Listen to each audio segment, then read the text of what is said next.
is, in old Athens, a bookshop. It is the loveliest one I know. I discovered it 10 years ago, and within it, I found something wonderful. There, on a shelf, was a series of volumes, the collected, translated works of Aristotle. Impressive, certainly, but I wasn't much interested. Philosophers and poets and playwrights may all worship at the shrine of Aristotle, but not scientists. And then I opened one. The book was called Historia Animalium, the natural history of animals. It told of snakes and sharks and sea urchins, how they are built, where they live, and what they do there. Assertion followed assertion, fact followed fact like hammer blows. It was long, it was dense, it was impenetrable. And yet, it was magnificent. Aristotle, the man who gave us logic, poetics, political philosophy, had also known, loved, and sought to understand the natural world. Working by a lagoon on a Greek island, he investigated, analyzed, and documented the world of animals and plants, and did so in a wholly new way. There he discovered order in the chaos of organic diversity, and there he invented a science. And though it was my science, biology, I did not know it. But then hardly anyone does.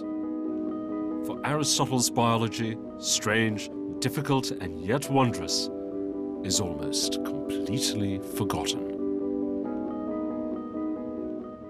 In the 10 years since I found that book in an Athens bookshop, I've been living with Aristotle, trying to understand the workings of his astonishing mind. What did he do? Why did he do it? And how? And most of all, why have we forgotten him? The first and perhaps the greatest biologist ever.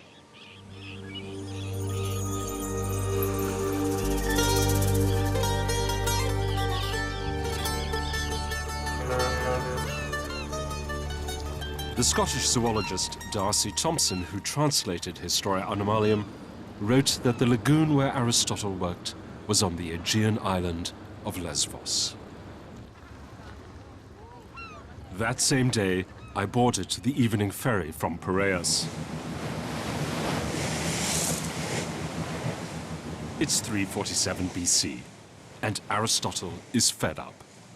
For 20 years, he has been at Plato's academy, first as a student, then as a teacher. But now, Plato is dead, and there's a vacancy at the top. Who should be the new head of the academy? Well, thinks Aristotle, obviously it should be me. Intellectually voracious in the philosophical hothouse, he's the best. Plato calls him the reader. And he's original, perhaps excessively so. In the event, the job goes to Plato's nephew. Very well, thinks Aristotle. I'll pack my bags and go where I'm appreciated. And off he goes, east, across the Aegean.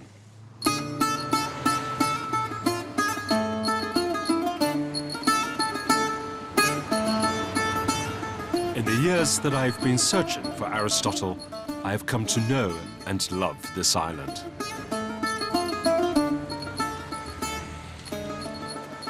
My dearest friend here is Yorgos Kokoris, an ecologist at the University of the Aegean, Mytilene.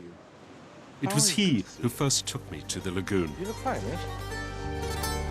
And it is he who takes me there now.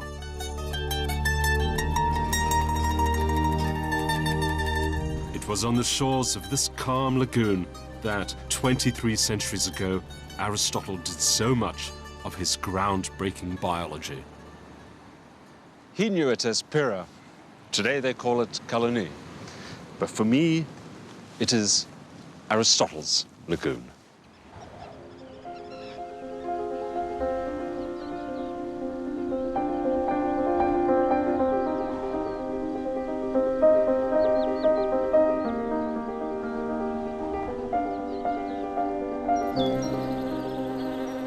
Lesvos is the perfect place for a naturalist.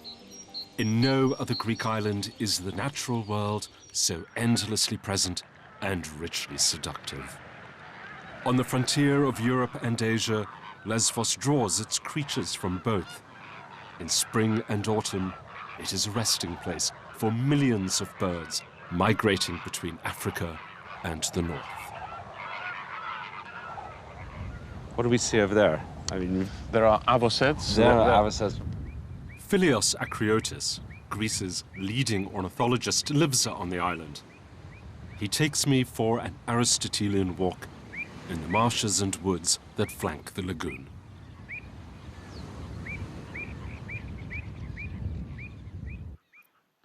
For me, science is an endless conversation about the world. Was it so for Aristotle? he came here to Lesvos at the invitation of a friend, Theophrastus. At least that's what many scholars believe. Yeah. But who exactly was Theophrastus and what did he do? He was a botanist, I gather. Theophrastus was a botanist. He was another very special person of those times who has given us written descriptions of a very big variety of plants. Actually, many of the plants of today are named after Theophrastus, have their scientific names based on his name. Quite a remarkable person. One imagines the two men, friends, dividing up the natural world. I'll do the animals, says Aristotle. You, Theophrastus, do the plants. And so, zoology and botany were born.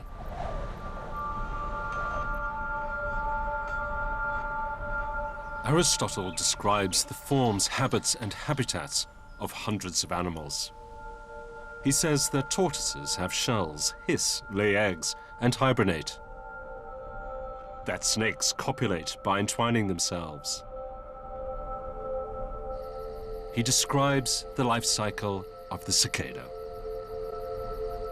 He tells of a bird with steel blue plumage, a long and slender beak, short legs that lives on rocks, obviously a rock nuthatch.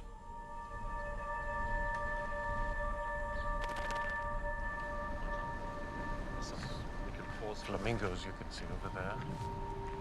He turns his attention to the water's edge. In the shallows, he says, the vegetation is more delicate and lush than any garden. There is a kind of crab that has flattened hind limbs with which it swims. He says that ibises, herons, and egrets use their beaks as fishing spears. And that stilts are very quarrelsome and do not have a hind toe. And he describes the loveliest of the spring migrants, the European bee-eater. Aristotle notes the voracious appetite for bees, how they nest in holes that they dig in riverbanks, and how they breed. And so, each year, by the lagoon, the bee-eaters still do. This is the philosopher discovering nature. He was not prejudiced by anything. He was not influenced by somebody who wrote about the same thing some time ago and had read about it when he was young.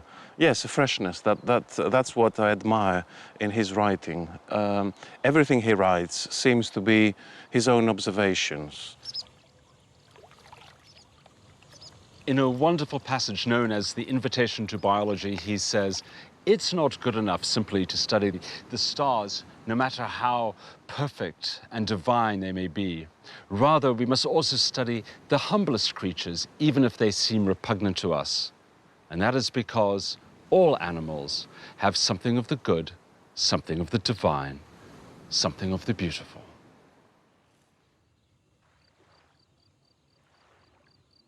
But make no mistake, Aristotle is no mere naturalist. He collects facts, lots of facts, and arranges them. He's systematic, relentlessly so.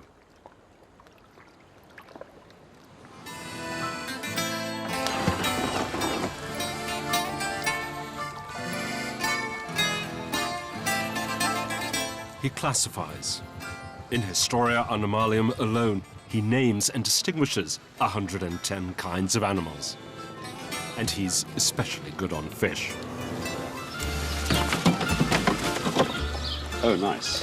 What is this beautiful thing? Melanus. Tipurus. So right here we have about 7, 8, 9 species of fish. And they're all the fish that Aristotle describes. And he does so in wonderful detail. He talks about their forms and their proportions, where they live, and how they breed, and how they come into the lagoon in and out every year.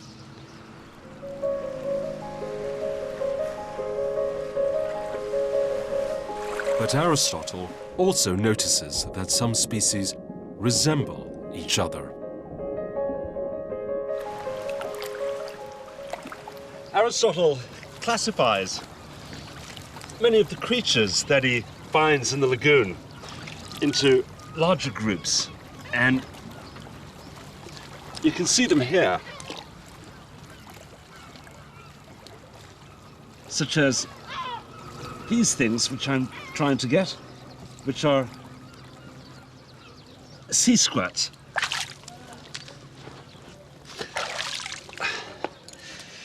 He puts sea squats, so-called because they squirt, and snails and sea urchins all in the same group, the Ostracoderma, because they all have rather hard exteriors. He puts crabs, which also have hard exteriors, into a different group because they have legs. It's the beginning of the great classifications that we know today. Not all of his classifications have stood the test of time. Sea squirts, snails, and sea urchins are in fact quite unrelated to each other. But the 19th century discovered that.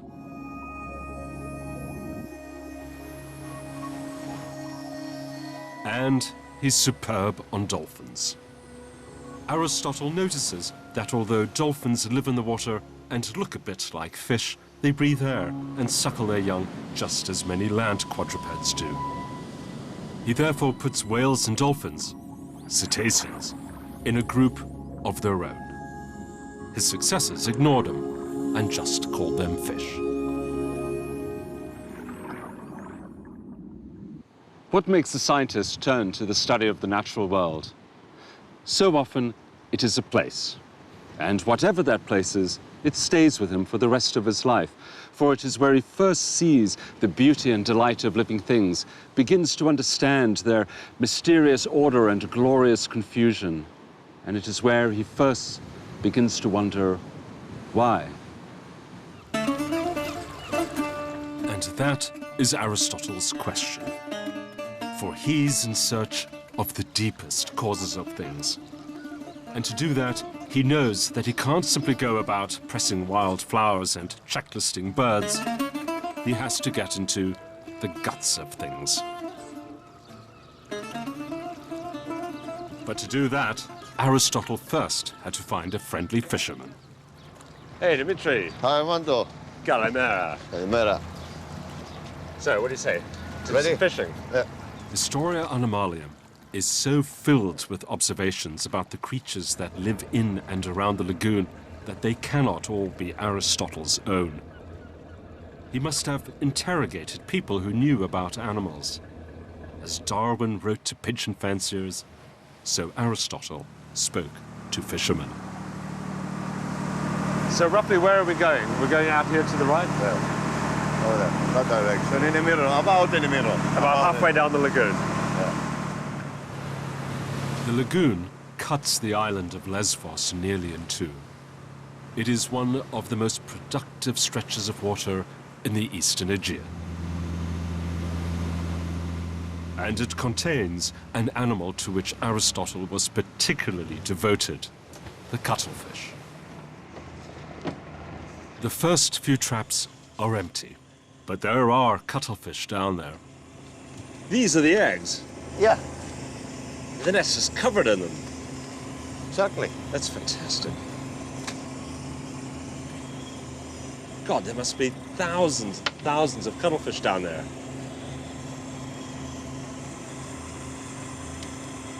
You can see the embryo. Look, Yeah. you can see the embryo. I didn't expect that. I thought that they stayed black all along throughout their development. No, some In of the them, sense- they haven't been sprayed. Not all of them. Very few. You mean they haven't been fertilized? Yeah. No, they are, but they are usually when they finish, they spray it with ink to protect. Oh, I see. I see. The ink is the last thing they do. But the pale ones, you can see right inside them. And you can see the little baby's cuttlefish. Yeah, they're moving. And they're moving, you're absolutely right. You can see its eyes. You can see it exactly as Aristotle describes it.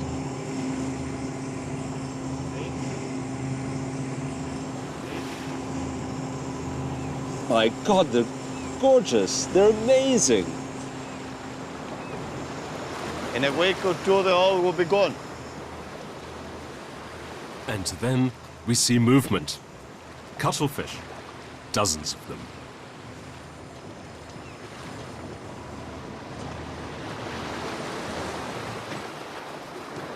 These weird, wonderful animals infest the lagoon, and Aristotle has a lot to say about them. He describes how they change color, and how they eject ink when they're afraid, how they breed, how they hunt with these amazing long tentacles, and the fact that they only live for about a year.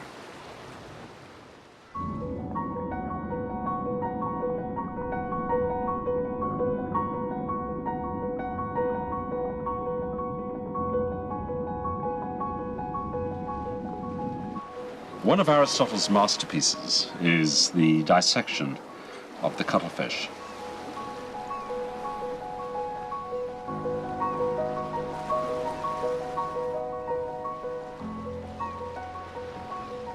Aristotle describes the anatomy of a cuttlefish in detail. He describes its gills over here. He describes its reproductive organs. This is a female. These are the glands with which it produces the shell. He knows that cuttlefish have a very unusual anatomy insofar that the guts are bent around such that in effect it defecates on its head. Its rectum is located very close to its brain and its eyes, underneath the mantle cavity, unlike most creatures whose rectums are at the opposite ends of their bodies from their mouths. The mouth, the beak, which is hard, with which it bites, over there.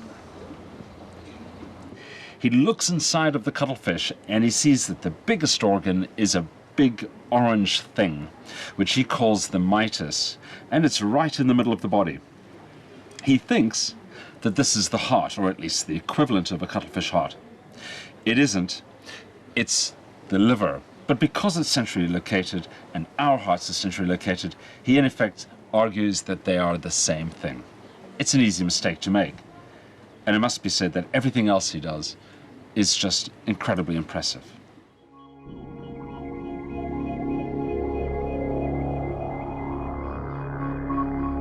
Aristotle's description of the anatomy of the cuttlefish was not bettered until the 17th century, when a Dutchman, Jan Swammerdam, found the cuttlefish's hearts, all three of them.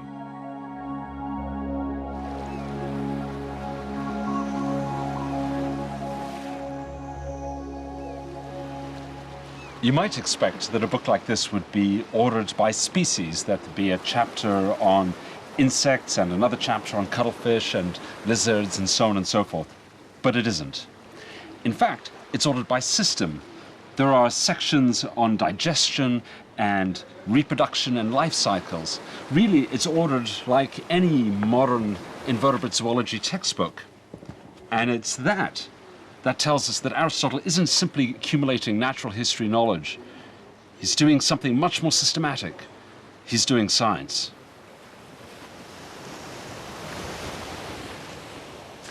And therein lies a paradox. The way in which Aristotle structured this book is so familiar to us, so very much a part of the way we think about the natural world and how we do biology, that it's almost impossible for us to understand just how original he was. And yet, when he came down to this lagoon, saw the creatures in it, cut them up, and wrote down what he saw, he was the very first person to have ever done so.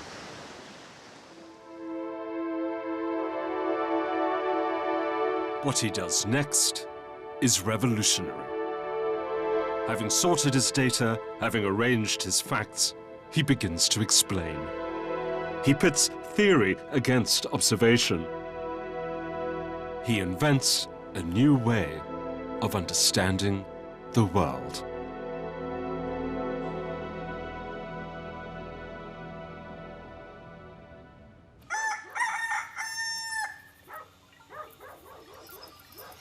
He applies this method to one of biology's deepest problems: how life originates in the egg and in the womb. He wants to know how, the words are his, living things come to be.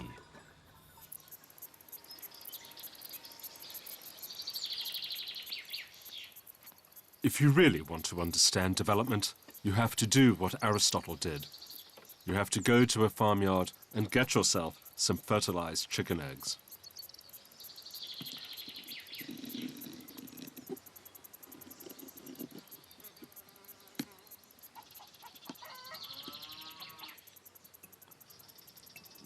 One of the charms of this is that you just don't know what you're actually going to see until you open the egg. Sometimes, when you do, you see exactly what Aristotle saw. Aristotle would have looked inside the egg with the naked eye.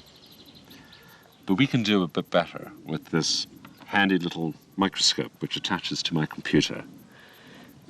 It's a little bit tricky, but if you focus it just right, you can see what I'm seeing.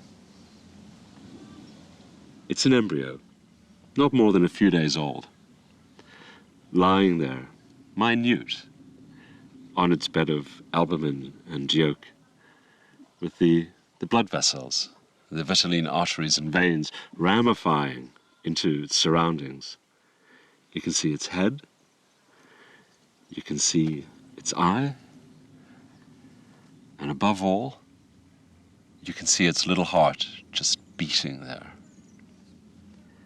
Even Aristotle's detractors, and he does have them, have to give him credit for this. He's the first person to open an egg and describe the embryo of a chick. He's the first person to describe the origin of a living thing.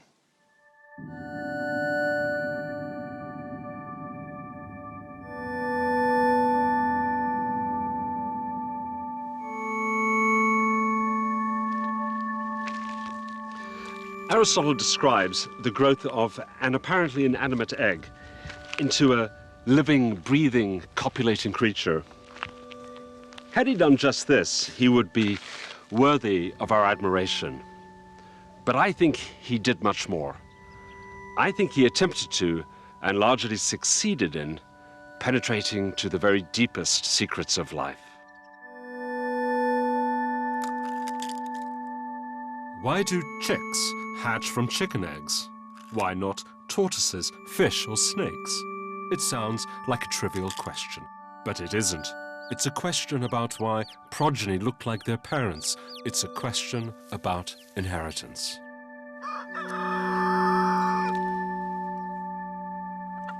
Aristotle argued that the properties of matter, the elemental building blocks of the world, cannot explain how an embryo constructs itself. Something else is needed, something that it gets from its parents, something that shapes it. and he called that thing eidos. Which is what, exactly? Well, this is where Aristotle gets hard. This is where we hit his metaphysics. We need a classical philosopher. This is what one looks like. Richard King and I have been talking Aristotle for years. Aristotle takes a comparison between the material constituents of things, the elements as he calls them, and the form, or eidos. And he says the elements are like letters, A and B, and you can combine them in various ways. So you can either have the syllable AB or the syllable BA, ab or bar. And the arrangement, well, that's the form. And the form is different in each case. So the form is different from the material constituents. So what he seems to be saying is that it's not the stuff of which it's made that matters, it's the way in which that stuff is ordered.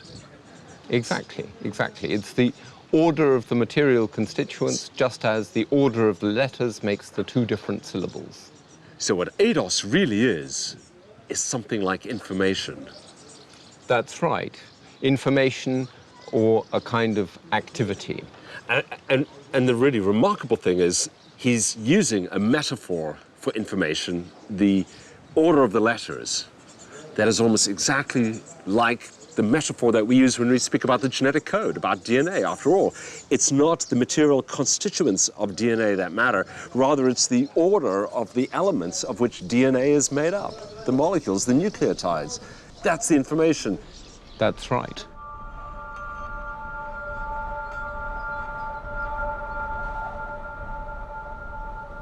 One of Aristotle's methods for studying living things was simplicity itself. He cut them open while still alive.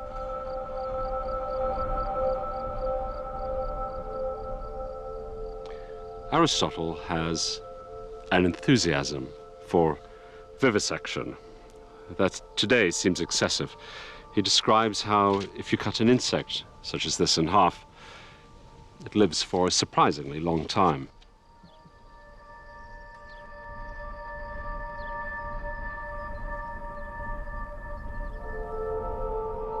Well, lots of modern biologists vivisect insects, but few vivisect chameleons. Aristotle did. After being cut open, he observes that the chameleon continues to breathe for a considerable time. And tortoises. They, he says, continue to wiggle their legs even after their hearts have been removed. I don't know how long a tortoise would survive without its heart, and I am not, I think, inclined to find out. And yet Aristotle's belief that some creatures can survive for a surprisingly long time when eviscerated strikes to one of the deepest parts of his research program. For when Aristotle cut out the heart of a tortoise, he was in search of nothing less than its soul.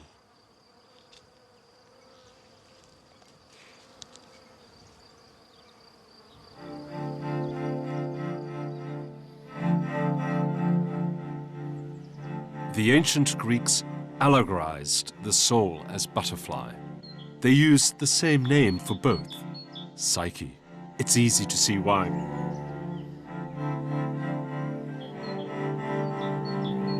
The butterfly clambers from the dark chrysalis just as the soul, immaterial and immortal, flees a corpse at death, yet lives on in Hades.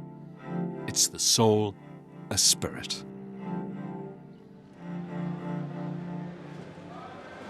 Aristotle's view of the soul is very different.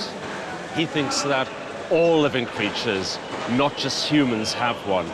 He thinks that mussels and clams and lobsters and crabs all have souls, or at least they did when they were alive. For Aristotle thinks, when a living thing dies, its soul dies with it.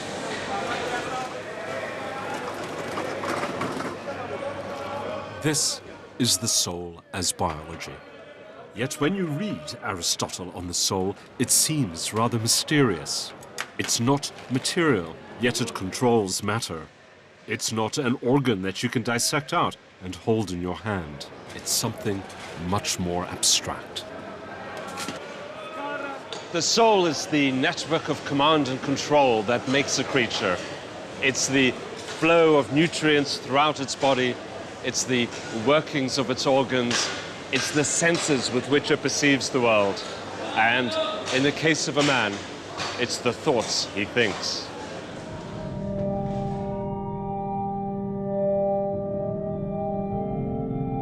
It is what 21st century biologists simply call the system.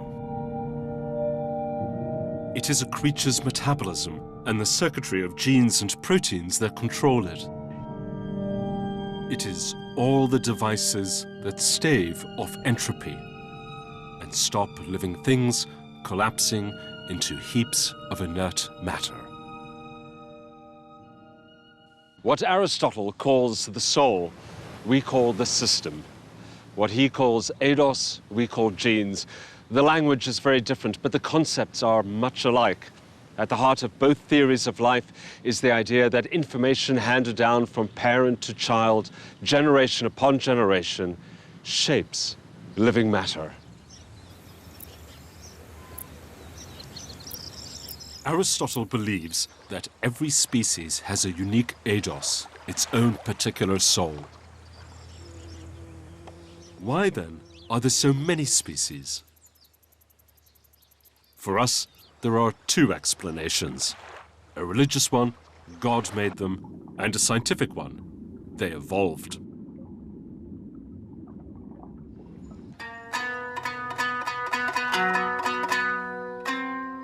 Aristotle has a relentlessly scientific mind, but he lived 23 centuries before Darwin. So, is he a creationist? His teacher Plato certainly was. Plato gives an account of the origin of animals, and it's a frank creationist myth with a moralizing twist. God made the cosmos, and then, as punishment for various misdemeanors, turned some humans into animals. The frivolous became birds, the low-minded became lizards, snakes, and things that crawl. Others became fish. Only the sober-minded remained human. Aristotle thinks all of this is nonsense. He has no time for creation myths, all that talk of the ancient gods. I love Plato, he said, but I love truth even more. So, is he an evolutionist?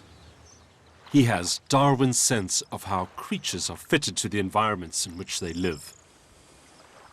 He describes how the beaks of birds are suited to their food. Creatures are, he says, designed to survive and reproduce. And he's quite clear, there isn't a celestial designer. Nature designs living things, and does so beautifully.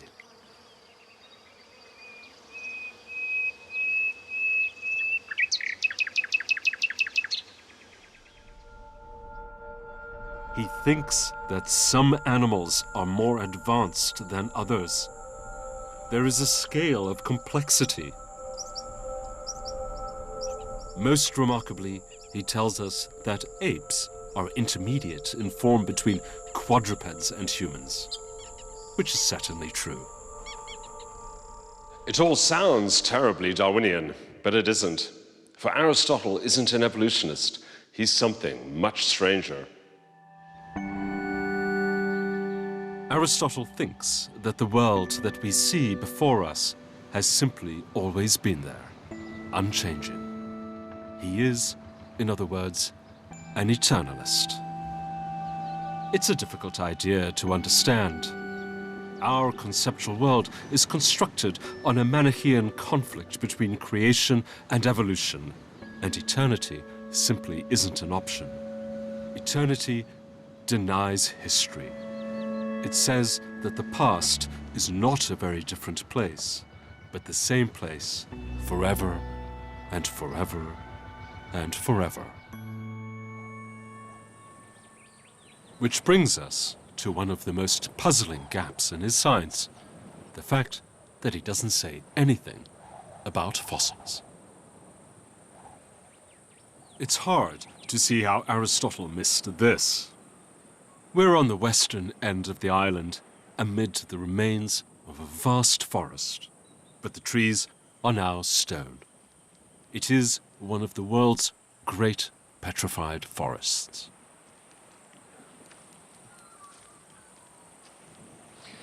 Some people say that theory blinkers scientists.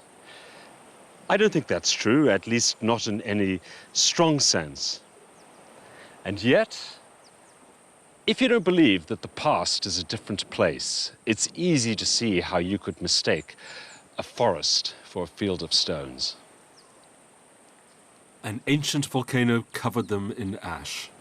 Now, 20 million years later, you can still see their leaves, bark, and tissues. Aristotle's friend, Theophrastus, the founder of botany, lived just a few kilometers away in Lesvos. Did he see them? I asked Nicholas Zouros, the director of the Lesvos Petrified Forest, about it. We know that Theophrastus was born just next to Lesvos, and I'm sure that once he visited this site. So for me, it's quite obvious that he would have seen these silicified trees. For me, it's absolutely unbelievable that a person like Aristotle or like Theophrastus have not seen this.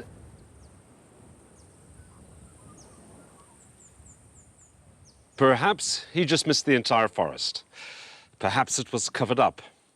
But I suspect that the real reason Aristotle doesn't mention this or any other fossil is not because he didn't see them, but because he didn't believe in them.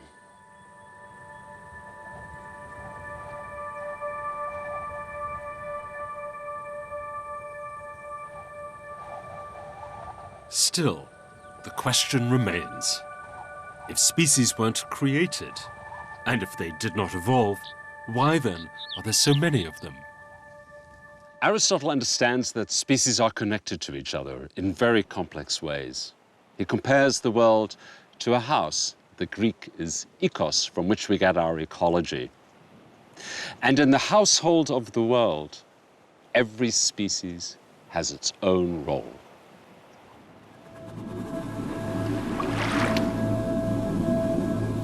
Aristotle knows that households are not always harmonious. He understands, as Darwin would, that there is a war of nature. But where in Darwinian wars some species flourish while others go extinct, in Aristotelian wars, the combatants simply fight forever.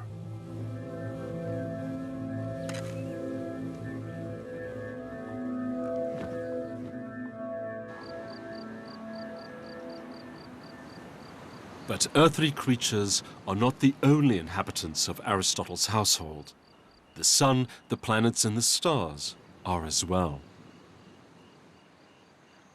His ecology embraces the cosmos, and regulating it all is God, a God who simply thinks.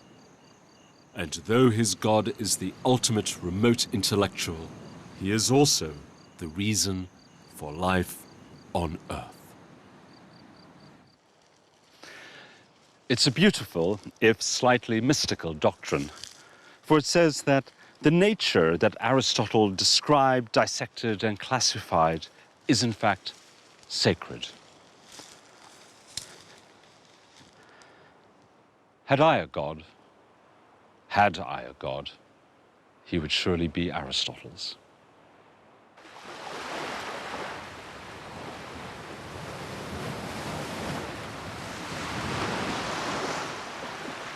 Aristotle's world is very different from ours.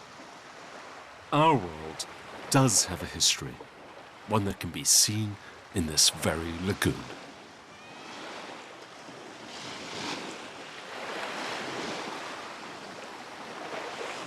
Had Aristotle ever sat at this spot he wouldn't have been by the water's edge. That's because tectonic movements have been shifting the islands beneath the Aegean, and for millions of years, the shoreline has been rising.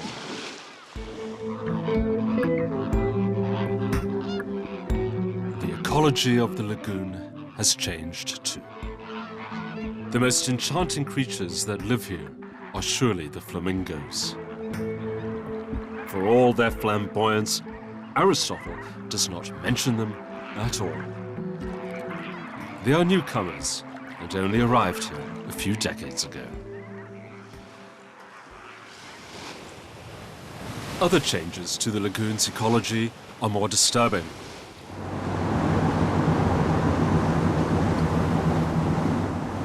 Yorgos Kokkaris and his colleagues from the University of the Aegean have been monitoring the lagoon. They have found that pollution and overfishing are taking their toll on its creatures. I asked him about the lagoon's future. The problems that we face in this lagoon, these are the problems that we face in the entire Aegean and actually in the entire world, I would say. Biodiversity is threatened, fish catches have lowered. I think the situation will deteriorate, and someday the fishermen will come and say that there is nothing else to fish down there. You know, I know that what's happening here is happening right across the Aegean and the world. It is. And as such, the lagoon is really just a microcosm of that larger picture of ecological devastation. And yet, for me, the fact that Aristotle worked here, that this is where biology began, makes the destruction of this lagoon a thing of just unutterable sadness. If this lovely lagoon inspired Aristotle's vision of an eternal and harmonious world, then there is bitter irony in the fact that history has now caught up with it.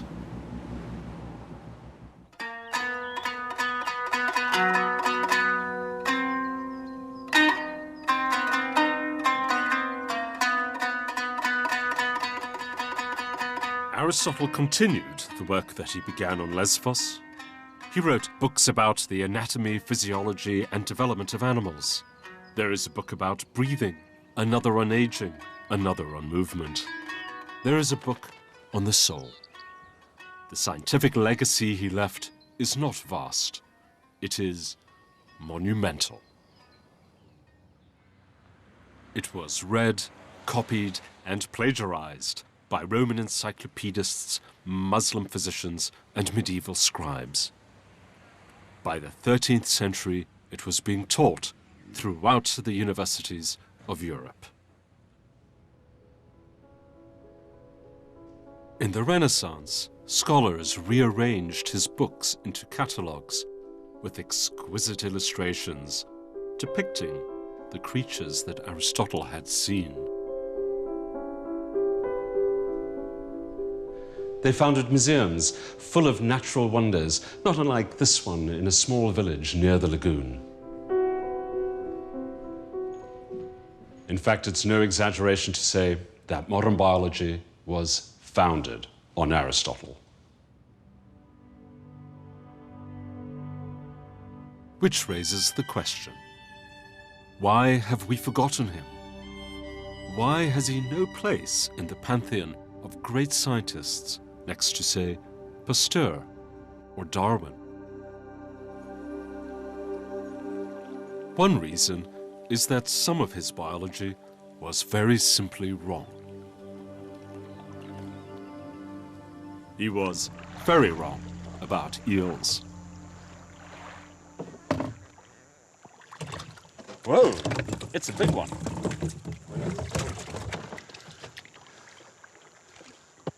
What a gorgeous fish.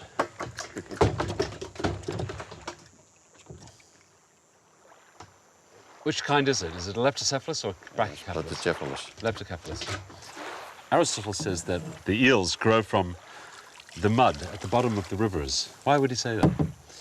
No, because basically, if you see eels, even big ones, especially the small ones, Yeah. they hide in the mud.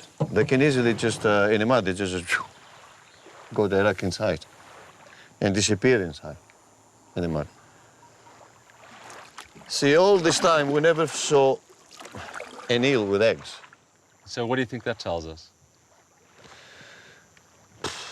I don't know, this is a mystery. This is a eel mystery. Nobody knows. Well, marine biologists do know, but Aristotle certainly didn't. See, it turns. His sense is trying to, yes? So when they bite, they turn like that.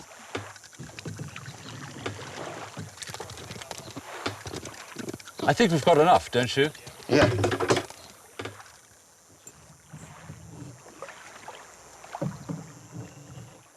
Aristotle noticed that eels are very unusual creatures. If you do a ventral incision, if you make a ventral incision of this sort, in order to look at its internal organs, through to the rectum, down beyond,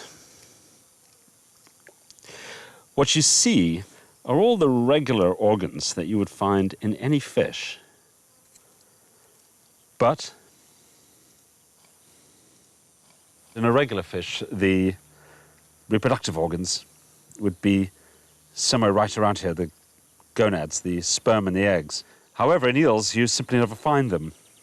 Aristotle noticed this, and for him, it raised the obvious question. How, if an eel doesn't have eggs or sperm, does it reproduce? It's a reasonable question. He could, of course, not know that the European eel develops its gonads in the course of a 9,000-kilometer swim to its spawning grounds in the Sargasso Sea. He seems to think that some kinds of creatures don't reproduce. They just appear from nowhere. They spontaneously generate, to use his term. What's all that about? He noticed that some animals don't come about from animals of the same kind. So humans can produce tapeworms or fleas. And he extends this to other animals in other parts of nature, in the sea above all, but also with almost all insects. Quite why he does that is a very peculiar question. For nearly 2,000 years after Aristotle, as a consequence of Aristotle, people believed that lots of different creatures, insects, snails, clams, spontaneously generated, that they didn't actually even reproduce. Had an immense influence on biology. A disaster. One of Aristotle's less happy theories. Less happy theories, one of his catastrophic mistakes, I would say. Aristotle observed that putrefying flesh often seems to breed other creatures. Take this European glass lizard, which we have conveniently found dead at the side of a road. I'm cutting it up in order to see what's inside.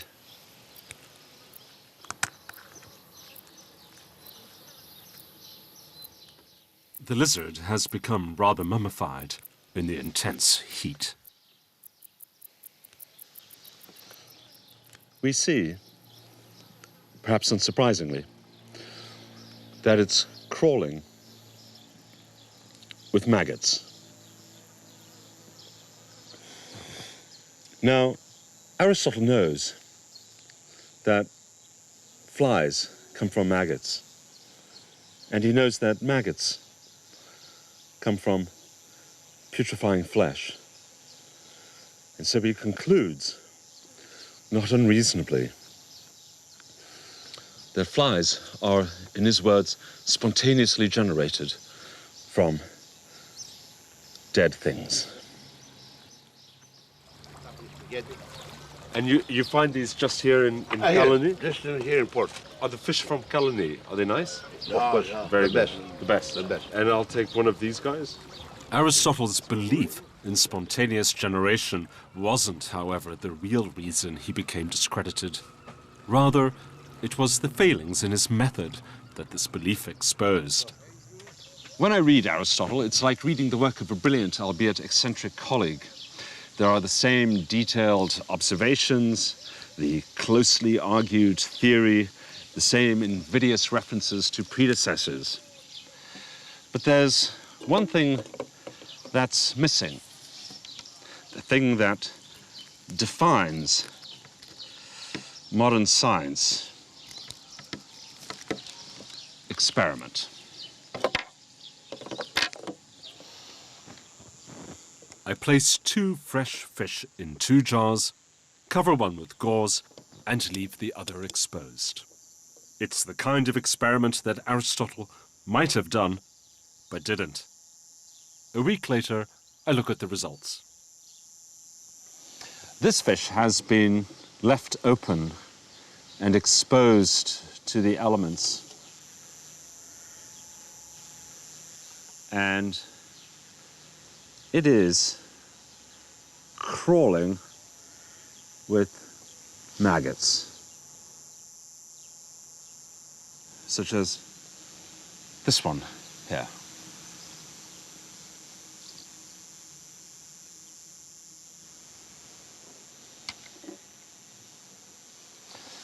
In a fish that has been covered in gauze, by contrast, there's plenty of rotting meat, but there aren't any maggots. And that proves that in order to get maggots in rotting meat, you first have to get flies that lay eggs in them. And that, in all its simplicity, was the experiment that Francesco Redi did in 1668. It demolished Aristotle's theory of spontaneous generation, and his reputation never recovered.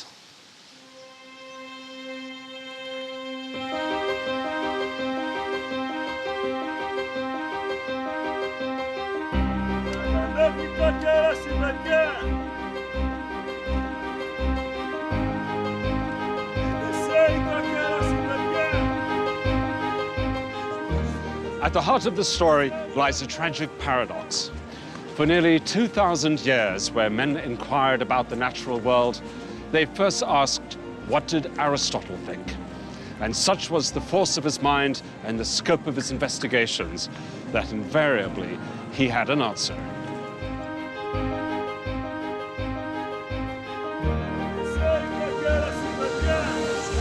And that was a problem. Aristotle, or rather his Aegeans, became an impediment to progress. The battle cry of modern science was sounded: study nature, not books. And by that they meant Aristotle's books. He was turned into a symbol of the muddle-headed past. And with some reason. He was the giant who had to be slain so that we could pass through the gates of philosophy and reach the green fields of scientific truths that lay beyond.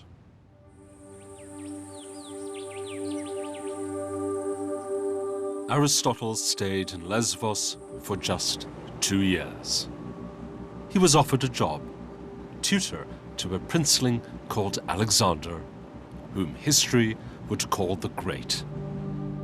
Later, he returned to Athens, where he founded his own philosophical school. He thought, wrote, and in 322 BC, died.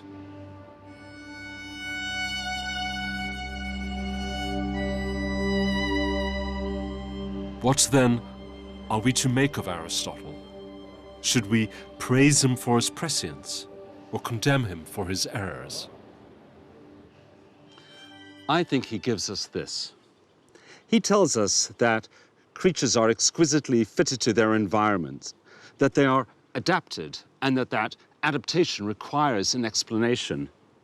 He also says that complex things such as creatures cannot simply self-assemble from their constituent parts, but rather that they need something else. They need information. And he tells us that if we want to understand living things, we have to take them apart, we have to reduce them down to their individual bits and pieces, but that once we have done so, we also have to put them back together again, for only when we do so will we really understand how they work. And it is this that I think makes Aristotle speak to us today. For if taking things apart was the task of 20th century biology, putting them back together again is the task of the 21st. He is important because he gives us the very structure of our thought, even when we do not know it ourselves. His thought flows like a subterranean river through the history of our science, surfacing now and then as a spring with ideas that are apparently new, but are in fact very old.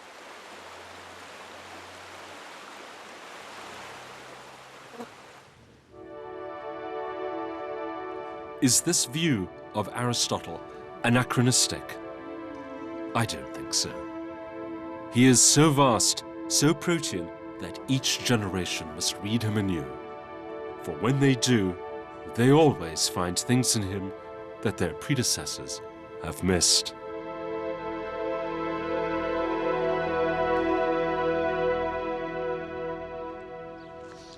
Aristotle wrote thousands of sentences, but one, the first in his Metaphysics, defines him.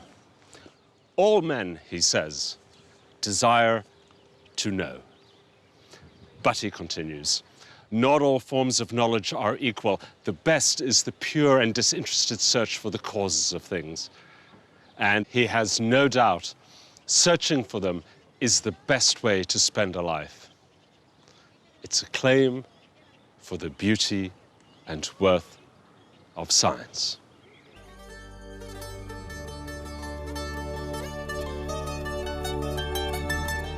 A cracking look at pottery, glass and ceramics next on BBC4 as Mark Miodownik investigates our material world.